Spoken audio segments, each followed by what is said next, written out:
На сегодняшний день на собранные средства приобретен квадрокоптер, который попросили мобилизованные воины, находящиеся в учебной части Уссурийска. Также оказана помощь раненому солдату, находящемуся на лечении в военном госпитале. Закуплен материал для пошива балаклав мобилизованным воинам. Поддерживают защитников и школьники. Они пишут солдатам письма. Из районного бюджета по распоряжению главы Тампонского улуса солдатам были выделены по 50 тысяч рублей.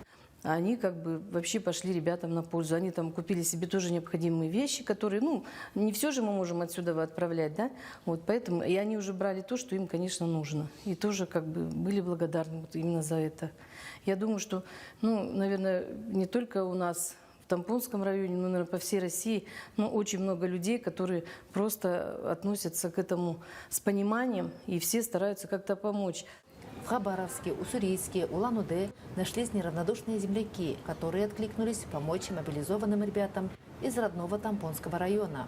Для координации работы и содействия создана группа поддержки солдатские матери Тампо, а также группы рукодельниц по пошиву аптечек и тепло солдатам по вязанию теплых вещей. Две последние возглавляют матери мобилизованных воинов.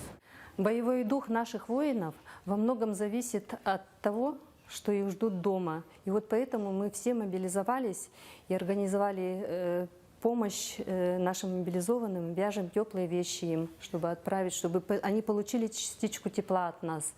И я, как мама мобилизованного, хочу пожелать всем ребятам бодрости духа, здоровья, и пусть они знают, что мы своих не бросаем. У каждого одно желание на всех, чтобы ребята скорее вернулись домой, а главное – здоровыми и невредимыми. Мария Винокурова, Хандыга, Тампонский район.